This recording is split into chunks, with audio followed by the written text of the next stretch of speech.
विद्यार्थियों, जैसा कि हम बाल गंगाधर तिलक के राजनीतिक जीवन के संदर्भ में बात कर रहे थे, आज हम उनके राष्ट्रवाद और उन्होंने सामाजिक सुधार के माध्यम से, पुनरुत्थान के माध्यम से राष्ट्रवाद की नवीन संकल्पना जो है उन्होंने पेश की, उसके बारे में अध्ययन कर रहे हैं, बात कर रहे हैं। तिलक ने वेद और गीता से जो आध्यात्मिक शक्ति प्राप्त की और उनका मानना था कि इसके माध्यम से जनता में राष्ट्रीय उत्साह पैदा किया जा सकता है और प्राचीन परंपराओं के आधार पर भारत में स्वस्थ राष्ट्रवाद को स्थापित किया जा सकता है। उन्होंने इस विषय में उनका जो समाचार पत्र था मराठा, उनमें लिखा कि सच्चा राष्ट्रवाद पुरानी नींव पर ही निर्माण करना चाहता है, जो सुधार पुरातन के प्रति घोर असम्मान की भावना पर आधारित है। उसे सच्चा राष्ट्रवादी रचनात्मक कार्य नहीं समझता। हम अपनी संस्थाओं को ब्रिटिश ढांचे में नहीं डालना चाहते। सामाजिक तथा राजनीतिक सुधार के नाम पर उनका अंतर्राष्ट्रीयकरण नहीं करना चाहते, ये उनका मानना था। तिलक के संदर्भ में ये बात थी कि वो भारतीयों में भावना भरने का प्रयास किया कि गीता और वेदों के माध्यम से जो एक महान ग्रंथ है और इनके माध्यम से आध्यात्मिक की शक्ति का प्रचार प्रसार किया जाए, ताकि लोग ब्रिटिश नौकरशाही से टक्कर ले सकें और उनसे टक्कर लेकर स्वराज प्राप्त कर सकें। लोगों में इतना ज़बरदस्त आध्यात्मिक एकता पैदा हो कि वो मजबूत बन जाए और वो सच्चे राष्ट्रवादी बनकर ईमानदारी से प्राचीन संस्कृति को अपनाकर, प्राचीन संस्कृति का पुनर्जागरण करके, अपनी जो पुरानी जो चीज़ें थी उनको आत्मसात करके, अच्छी बातों को अपने जीवन को आदर्श बनाकर वर्तमान चुनौतियों का सामना कर सकें। वर्तमान चुनौतियों से, अंग्रेज़ों से अपने आप को उनसे लड़ करके देश को छुटकारा दिला सकें, देश को स्वतंत्रता स्वराज दिला सकें, ये उनकी भावना थी। तिलक की मान्यता थी कि राष्ट्रवाद एक आध्यात्मिक और मनोवैज्ञानिक धारणा है और इसके माध्यम से प्राचीन काल में जब आदिम जातियों के मन में अपने कबीले के प्रति जो भक्ति भावना थी, उसी का आधुनिक नाम राष्ट्रवाद है। भाई कि जो अपना जो लोग थे उनके प्रति आपस में जो भावना थी, यही राष्ट्रवाद है और इसी से ही राष्ट्र में लोगों को आपस में एक किया जा सकता है।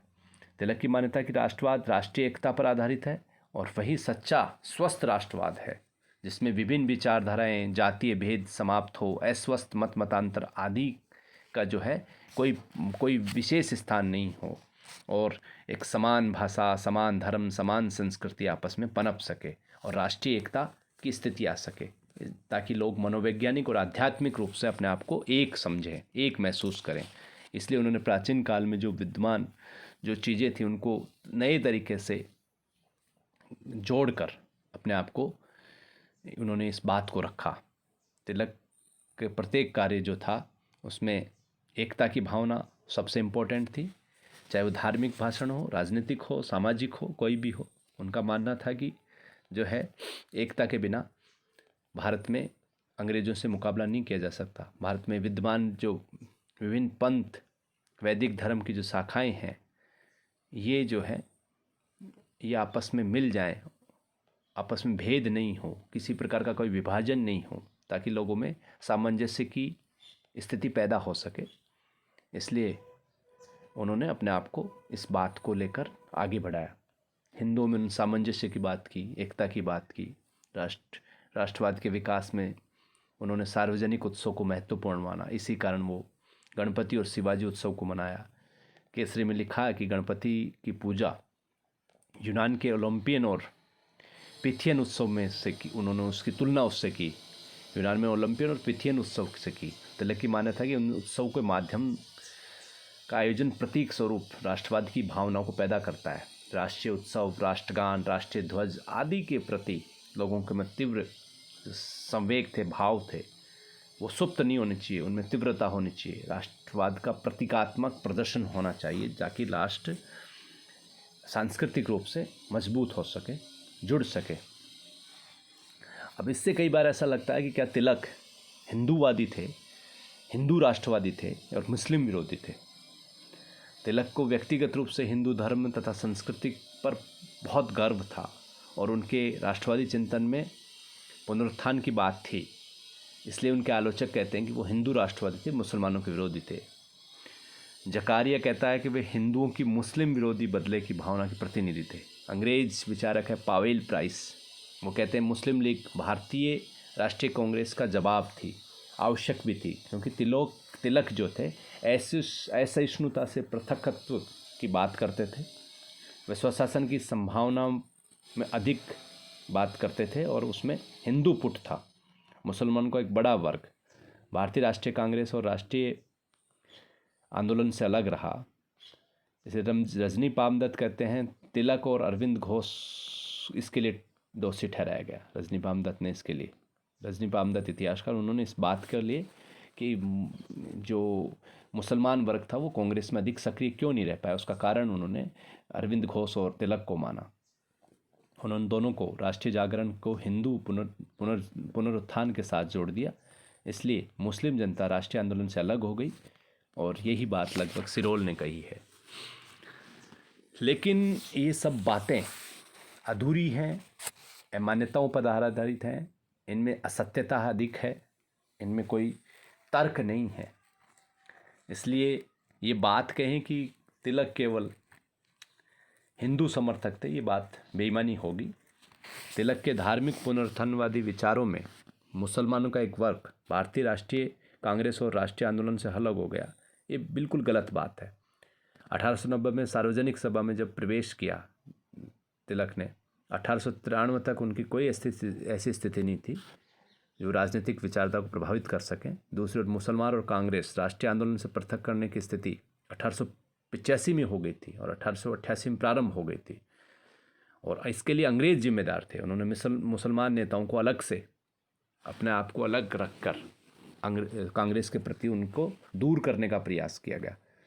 तिलक के राष्ट्रवाद को कोरा धार्मिक पुनरुत्थानवादी कहा जाए, ये बात सही नहीं है। उनकी जो मान्यता थी, उनका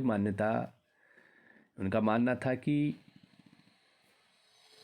जो उनका निर्गम सिद्धांत था कि भारत से का जो धन है बाहर की तरफ जा रहा है, उसको रोकने के लिए राष्ट्र में एक आध्यात्मिक एकता की आवश्यकता थी, ताकि बहिष्कार और स्वदेशी के आंदोलनों को अपनाया जाए। इसी प्रकार जिन्ना अंसारी